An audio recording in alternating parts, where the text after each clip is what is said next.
हाँ, बोलिए सियावर रामचंद्र की जय। तो सीता जी तब तक ले उन्हें देखा तारी जब तक ले रथ आँखी से लौकता, लेकिन रथ जब ओझल हो गई तब सीता जी का अब आपन दुख आपन तकलीफ दिखाई पड़े लगल। जंगल के परिस्थिति धीरे धीरे अब संध्याकालीन समय भइल जा रहल बा। देखी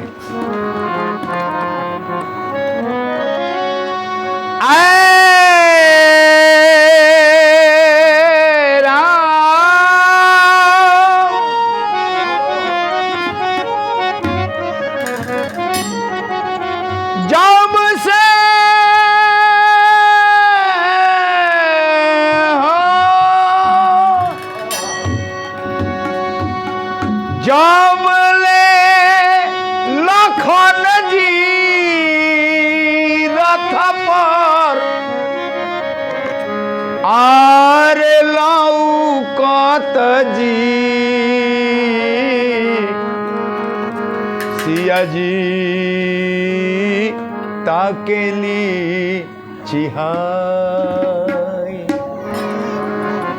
रथ भइले आँखिया से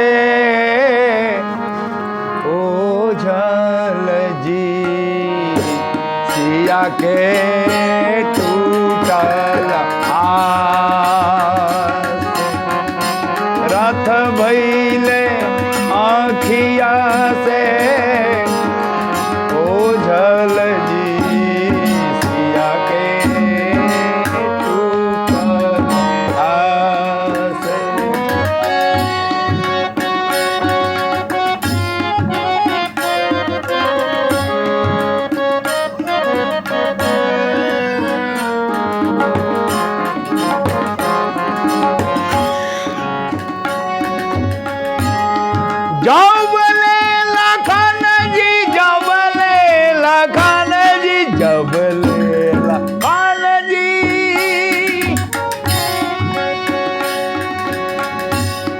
जबले लखन जी रथ पर लौकत जी सिया जी ताकेली चिहाई रथ भइले आँखिया से ओझल जी सिया के टूटल आस रथ भइले आँखिया से ओझल जी सिया के टूटल आस।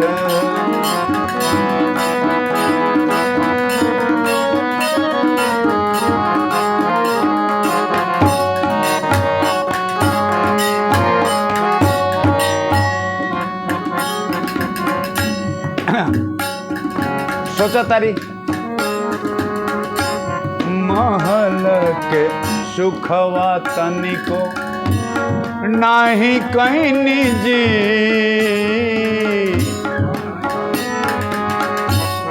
महल के सुखवा तनिको नाही कहीं निजी ऐसन भगिया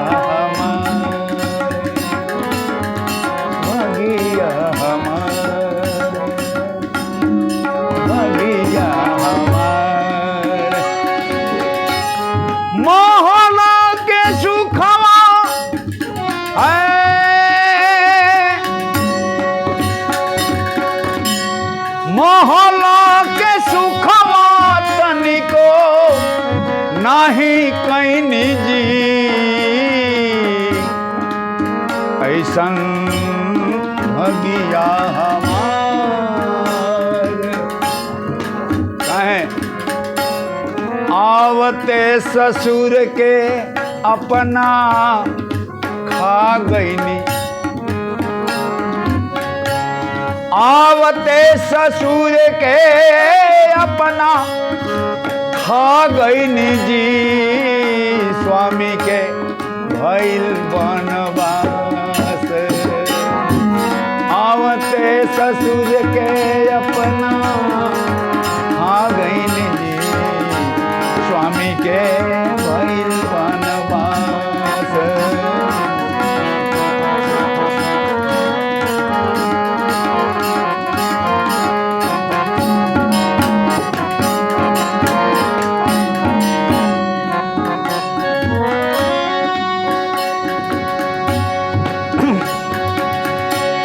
बनवा में व्याकुल बनवा में व्याकुल सीता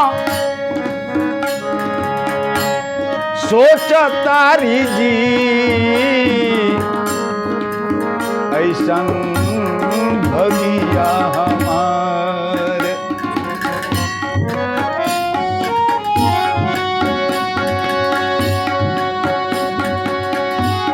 विपत्ति के मारल सीता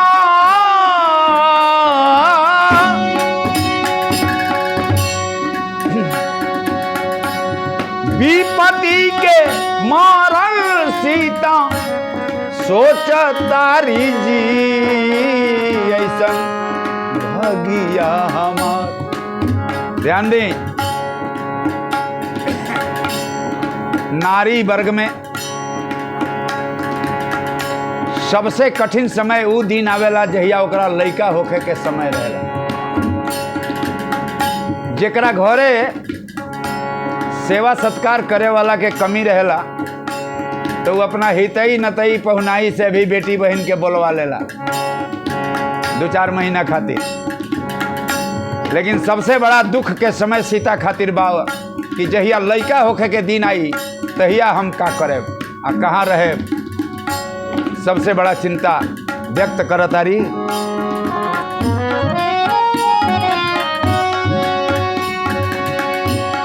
विपत्ति के मारल सीता और सोचतारी जी केहू ना बड़े पुछनिहार। अब ही गरबवा से हम बानी अब ही गरबवा से हम बानी जी के बनी भगरिन हमार। अब ही गरबवा से हम बानी जी के बनी भगरिन हमार।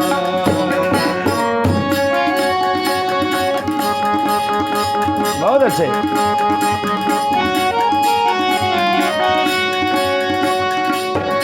अब ही गरबवा से हम बानी जी के बनी भगरिन हमार। अब ही गरबवा से हम बानी जी के बनी भगरिन हमार।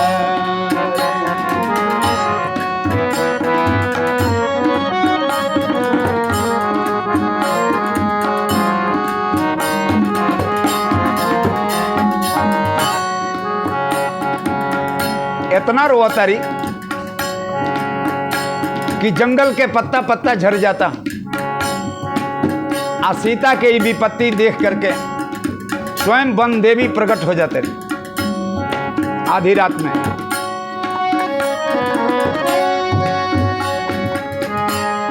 बनवा में प्रकट हो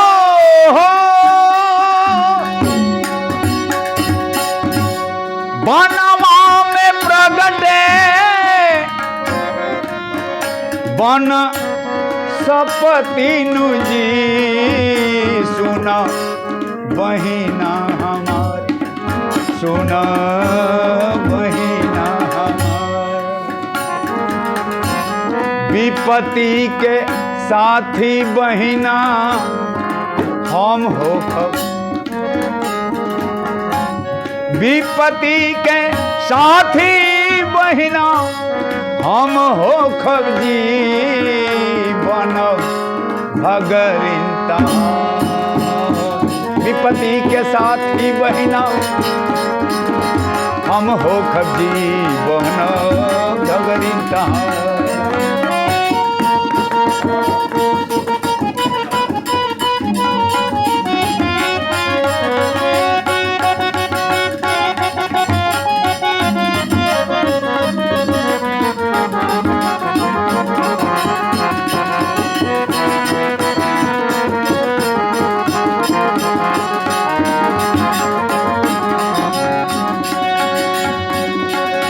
बनवा से निकले बना सपति नुजी, सुनो बहिना हमार। विपत्ति के साथी बहिना हम हो खबजी बन भगरिंता, बन भगरिंता।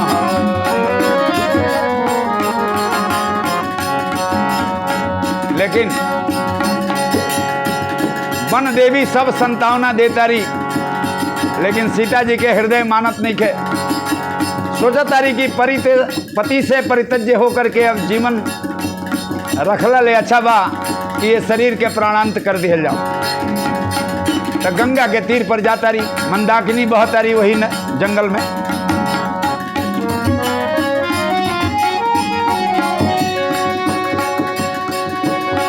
दुखवा के व्याकुल,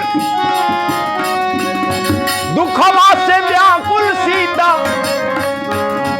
डूबे गईली जी जहवा गंगा जी के धार, जहवा गंगा जी के धार।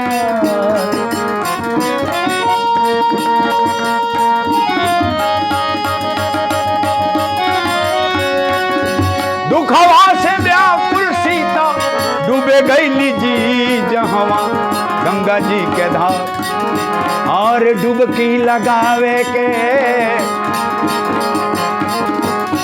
डुबकी लगावे के चाहे लीजी केहू भैले लहार।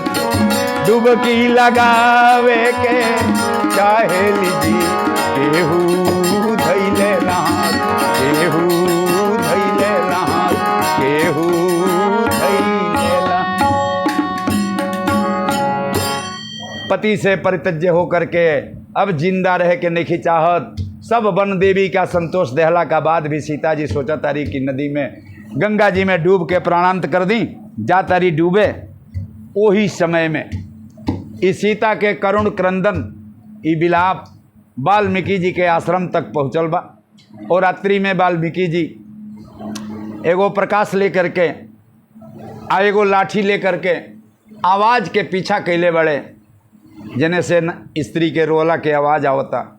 पीछे पीछे जाता रहे। सीता जैसे ही डुबकी लगावे के चाहत रही, पीछे से वाल्मीकि मुनि बाँह पकड़ के खींच ले। जब सामने देखत रहे तो सीता तो पूर्व से परिचित रहली। सीता उनका आश्रम पर पहले राम जी के साथे आयल रहली। वैसे भी वाल्मीकि जी ब्रह्मज्ञानी रहले, पूरा स्थिति जान गई। पूछले कि बेटी तो ये शरीर के त्याग काहे करो तरु। सीता जी सब बात बतौली, लेकिन मुनि जी अपना दिव्य दृष्टि से सब जान भी गई। कहले कि बेटी संसार में बहुत भयंकर पाप होला आत्महत्या कई। आ तू आत्महत्या करे के उद्दत बाड़ू तो तहार खाली आत्महत्या ना हुई, तहरा गर्भ का अंदर एगो बालक बा, ओहू के हत्या हो जाई। ऐसे हमार बात मानो, तू आपन रक्षा करो, ओ बालक के रक्षा करो, आ हमरा आश्रम पर चलो। आज से हम तहार नाम वन देवी धरतनी। तहार नाम सीता ये वन में केहू ना जानी, तहार नाम वन देवी रही। आज अगला समय के इंतजार करो, जब तक ले समय करवट ना ली तब तक ले हमरा आश्रम पर हम तरह के बेटी बना के रखे। सीता जी के संतोष कैसे देता रहे देखिए। अब ये कार्यक्रम के ये बेरा के अंतिम गीत।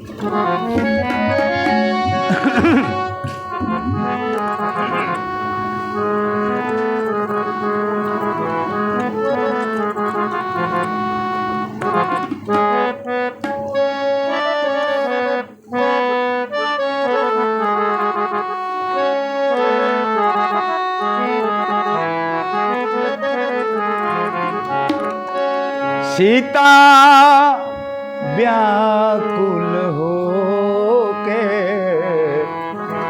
डूब न जा। सीता व्याकुल हो के डूब न जाय भी जीवन के तहरा बचावे के बाद। सीता व्याकुल हो के डूब न जा।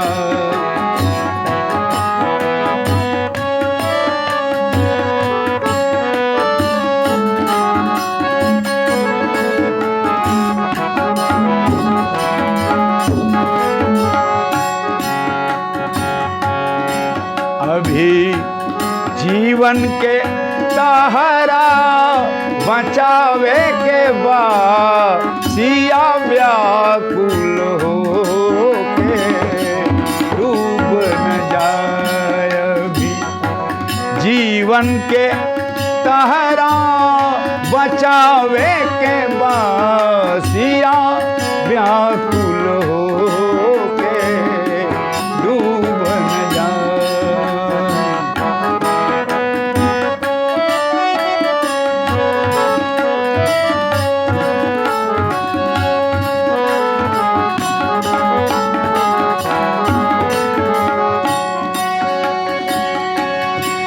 सिया व्याकुल होके डूब न जा। सिया व्याकुल होके डूब न जाय। अभी जीवन के तहरा बचावे के बाद। अभी जीवन के तहरा बचावे के बाद। काहे तहरा गर्भ में गो बालक बा। तहरा गर्भ में एगो बालक बा।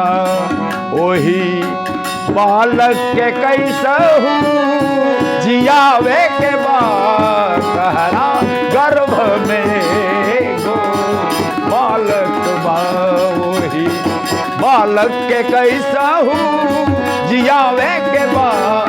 सिया व्याकुल हो के डूब न जा।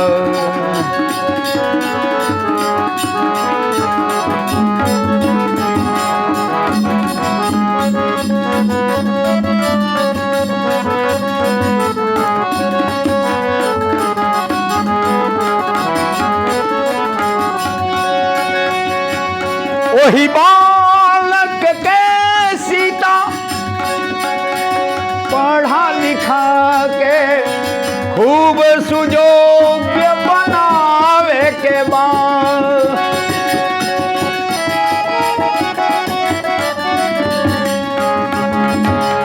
वही बालक के है सिया बेटी। वही बालक के है सिया बेटी। खूब सुजोग्य बनावे के बाद। खूब सुजोग्य बनावे के बाद। वही बालक से सिया बेटी। वही बालक से सिया बेटी। अयोध्या के शान मिटावे के बाद। वही बालक से सिया बेटी। अयोध्या के शान में तावे के बाद। सिया व्याकुल हो के डूब न जा। सिया व्याकुल हो के डूब न जा। सिया व्याकुल हो के डूब न जा। इतना बात सीता जी के अपन पुत्री बना करके लेके अपना आश्रम पर गईले। 2 लाइन उपसंहार में ई माता बहन लोग के लय हो। जाता रही सीता जी मुनि जी का संग। अरे सीता जी सुन ली जब मुनि के बचनिया है,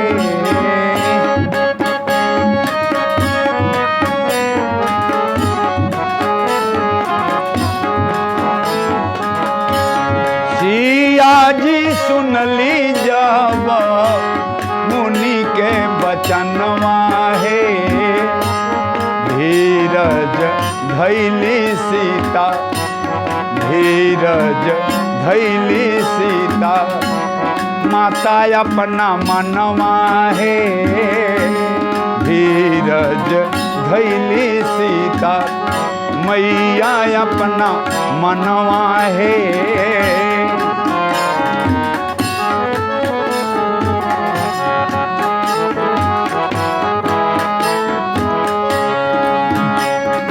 अरे आश्रम पर मुनि बाबा, आश्रम पर मुनि जी रखले बेटी के समनवा है, आश्रम पर बाबा रखले बेटी के समनवा है, वन देवी बाबा रखले, वन देवी बाबा रखले सीता जी के नमवा है, वन देवी बाबा रखले सिया जी के नमवा है।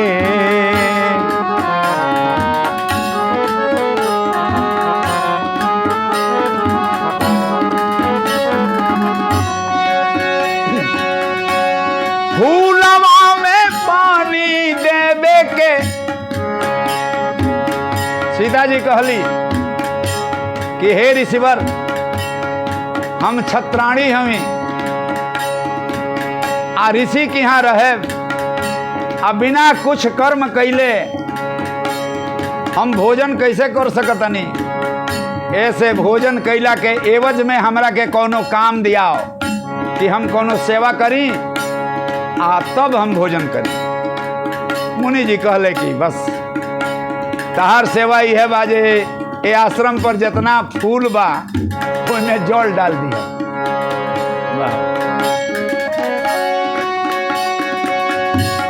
फूलवा में पानी देवे के